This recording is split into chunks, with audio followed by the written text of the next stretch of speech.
Hi! Today we're going to be cooking in my pantry today. I got a couple of renovators outside in the kitchen and I'm going to be in the way while recording, so we're going to be working in here today. Alright, so we're going to be making some homemade spring rolls that I got from my grandfather. So this is a homemade recipe. What we're going to need is some rice paper here for spring rolls. You can get them at any Asian grocery store. I got here 3 carrots, 3 celery, and a small cabbage. I have a small bowl of already cleaned out bean sprouts. You're gonna need some oil for frying, and what you don't see on the counter is an egg and some soy sauce. You're gonna need that as well. Awesome, so let's get started. Alright, so we're gonna julienne these carrots. Make sure you peel and wash them. I'm only gonna cut up 1 carrot for you for this demo, and make sure they're really thin. It'll be easier with a mandolin. I don't have one, so just be careful and not cut your fingers. When they're all cut, place them into a bowl and put aside. Then we're going to do the same thing to the celery that we have. Make sure you cut off the ends and slice them very thinly. Awesome, then you're going to put them in the same bowl as the carrots. And then we're going to cut up the cabbage. So you're going to cut off the end and just slice all the way down to make these little strips. Then you're going to put them in a different bowl and set aside. Okay, we're going to head over to the stove and heat up a couple tablespoons of oil. When they're nice and hot, put the carrots and the celery in with a couple cloves of garlic if you want. I prefer. As you guys know, I really like garlic. You're going to cook up the celery and the carrots until they're nice and toasted, and then you're going to put in the cabbage. Mix the cabbage in with the carrots and celery and then steam for about 10 minutes.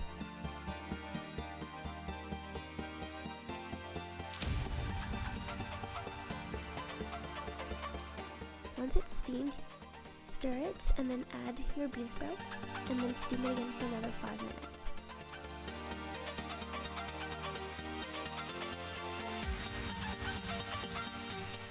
Once it's all done, add half a cup of soy sauce, stir it up, make sure that all the vegetables can get that soy sauce, then drain and set aside.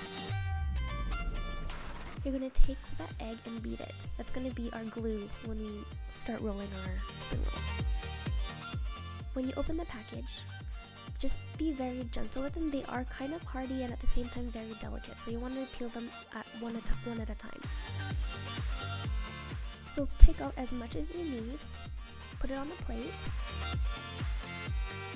and then when you take your filling, take 1.5 teaspoons of filling and put it into one corner of the rice paper.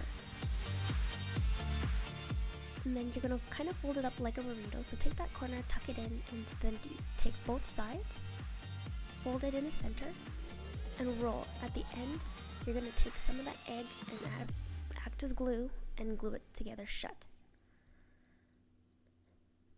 Okay, let's just do that one more time.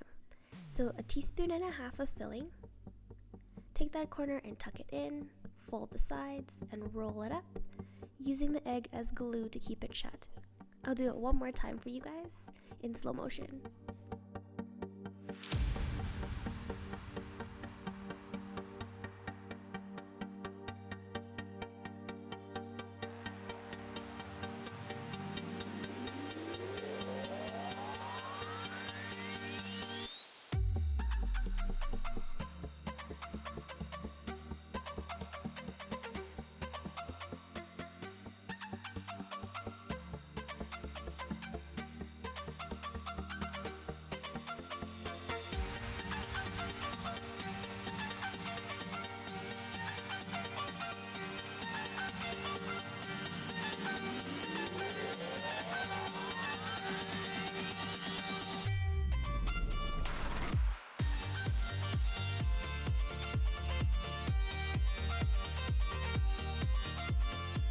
Alright, let's head back to the stove.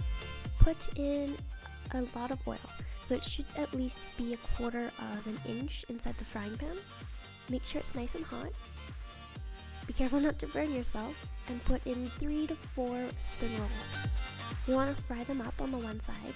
It should take about 2 minutes each side if the oil is nice and hot, and cook it until they're nice and golden brown. Set aside. Now that we're all done, this is what it should look like with the dip on the side, and we're going to be heading out back into the kitchen. Awesome, now we're all done. This is what the final product should look like. You can have your dip on the side. Here I have vinegar, just regular white vinegar, and a few cloves of garlic. If you don't know or not comfortable with that, you can also just use plum sauce or sweet chili sauce. That's really good with these spring rolls, and they're all homemade, and this is kind of a family recipe, so I really hope you enjoy this. If you don't want to fry them right away, you can put them aside after you roll them up and then put them in a Ziploc bag and put them in the freezer. They should last about 1.5 months in the freezer. You can just pop them out, thaw them out, and then fry them up whenever you're ready to have them. Okay, so I'm going to try one of these today.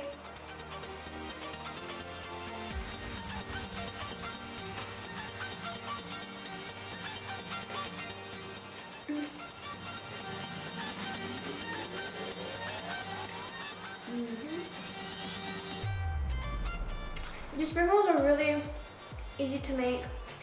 They're so simple and really delicious on their own or with a dip.